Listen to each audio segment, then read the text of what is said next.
Hi, I'm Beth with 50 Plus Beauty, and I'm here to tell you about my most recent Botox adventure.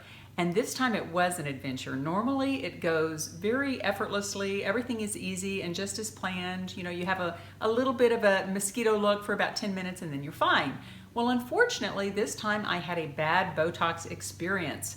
I had my Botox 2 weeks ago tomorrow, so it's been about 2 weeks. And this is the first time that I've really been able to cover up my cheek bruises, which were pretty severe. I'm 59 years old and I've been getting Botox pretty much forever. Well, at least since I was 42, 43 years old, I would say. So it's been a long, long time.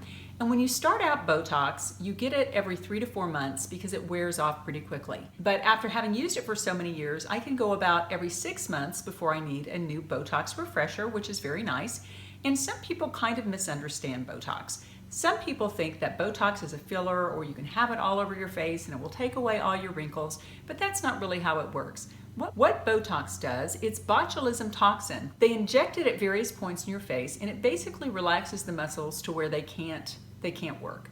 So normally I have Marlboro Man wrinkles and now, I still have some wrinkles, but the muscles just can't, contract and make the wrinkles as they normally would. And I have Botox from here. I get like 3 little stings here, and then I have it across my forehead for forehead lines.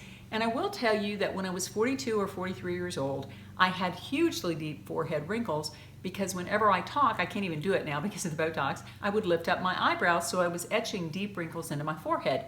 Well, at that point, I started with a Botox, and now I have no more wrinkles because over time, using Botox is preventive for getting more wrinkles. The price for my Botox is around $425 to do the under eyes and the forehead, and the average price of Botox on Real Self, the website that discusses plastic surgery procedures, the average price for Botox is anywhere from $450 to $700 for that amount. And in terms of satisfaction, the satisfaction rate of Botox remains consistently at about 95% of people loving Botox. And generally, Botox is very safe, it relaxes your wrinkles, and people are very satisfied with it. In my case this time, I got some bruising, and it took a long time for the bruises to go away. In fact, as I mentioned earlier, they are still there, but I think within a few days they will totally be gone, which will be really welcome. Before I get into more specifics about what happened over the last couple of weeks, I want to show you me going in to get the Botox because I was taking you all along with me to show you a typical Botox visit and show you how effortless things worked out. And unfortunately, it didn't really work out that way, but here goes. I'm here in the office getting ready to go get my Botox. I'll show you my wrinkles. I've got some good, 11 starting, but I've definitely got my Marlboro Mans on this side. It's kind of weird. My husband is shooting this and I'm letting him see my wrinkles, which I generally don't love him to see my wrinkles. But so that should be taken care of. Let me undo. I don't want to be stuck that way. Hi, this is me and with my wonderful Botox person. And I have bruised in the past, and one way to keep me from bruising is to put a little ice bag on the area. And ever since we've been doing that, I have not bruised, which is wonderful. So I just wanted you to see that. I'm getting all cleaned off of all my makeup. Not all of it, but all where I get the Botox. Here's my Marlboro Man wrinkles again. So hopefully they'll be gone in a few days. This part does not hurt at all. In fact, it feels very good. It is weird that my husband is manning the camera because generally I like to hide my wrinkles from him, and I certainly like to hide the cost from him. I guess that won't be possible today, girls. But there is a cost to looking good. And to me, Botox is really worth it. Do you think it's worth it, honey? Oh, I forgot you weren't going to talk. Scrunch down. Relax.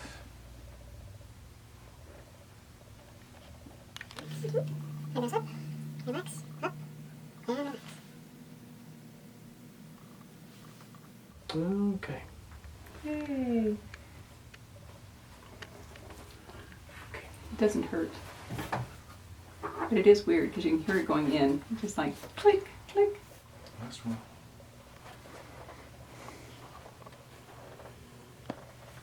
Good job. Thank you.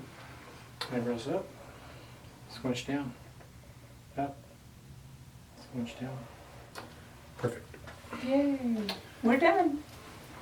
Not bad, not bad. I have a little bit of a bruise over here. Look at it. Oh, not bad. That'll be hidden. The price of beauty. $59 and trying to hold. It's not getting easy. Do the best I can. I was very optimistic about how quickly that bruising would resolve, but unfortunately it has taken 2 weeks and probably up to a few days more than that. So the thing to remember about any of these procedures is that they can go a little bit wrong, and so you have to be prepared for that. If you have a wedding or some big event that you're preparing for, don't get your Botox a week before because you could be in a really bad way. Make sure to do it maybe a month out to give your body time to heal if you have any incidents. Let's talk a little bit in general about Botox, and if you're considering Botox, the things that you should know.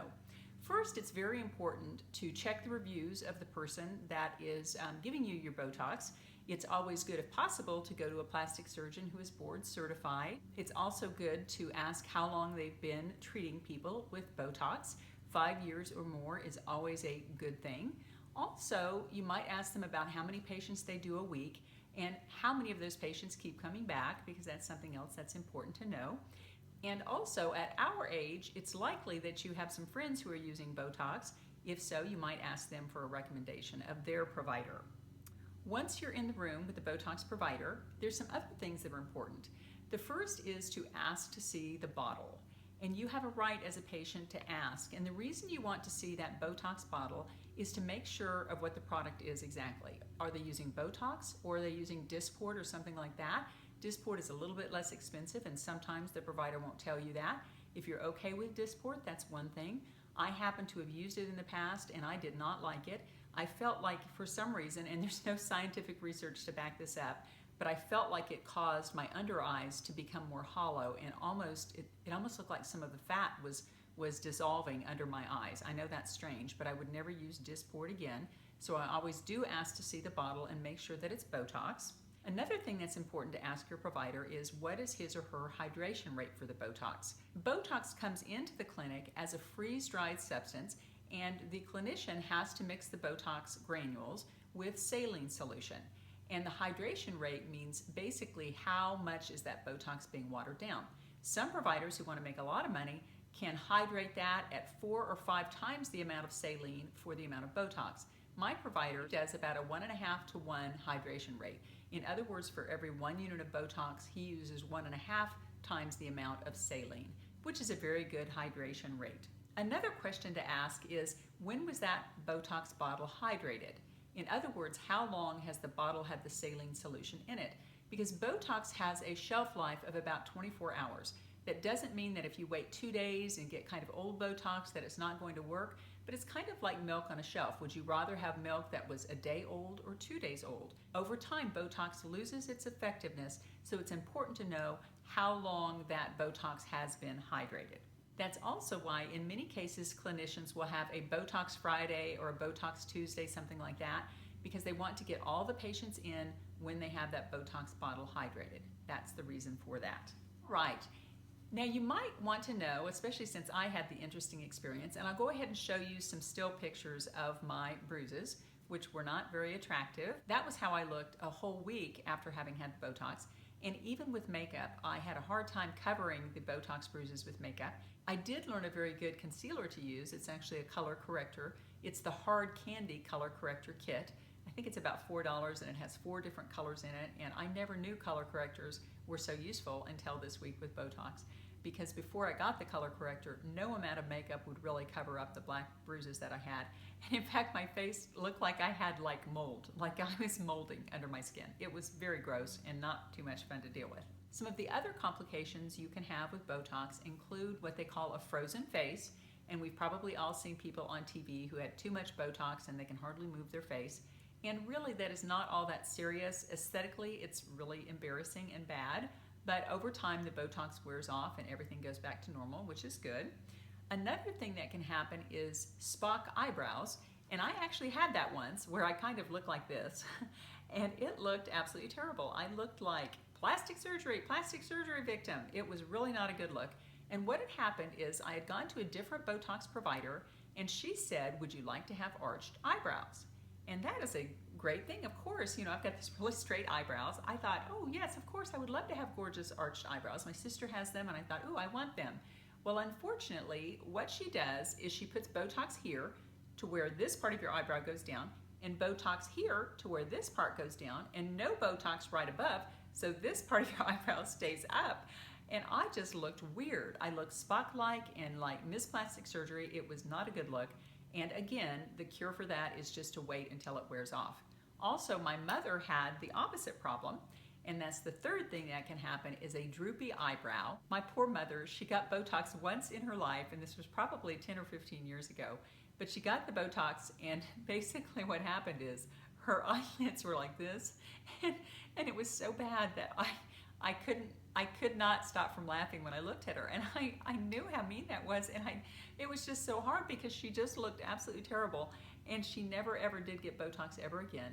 But my mother is actually very down to earth, and she was like, oh, it will go away in time, and it certainly did. But it took her about a month to get back to looking normal again. So that is another little side effect of Botox. The good thing about Botox is, while the side effects can look pretty bad, generally you don't have too many problems with them, and over time they do resolve.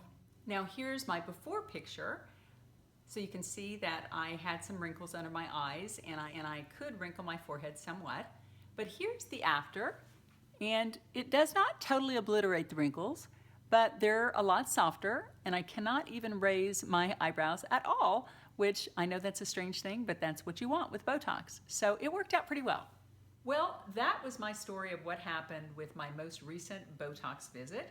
It was not ideal, but it does remind me that with all of these procedures, sometimes unexpected things can happen, which is no fun, but it is part of the deal here.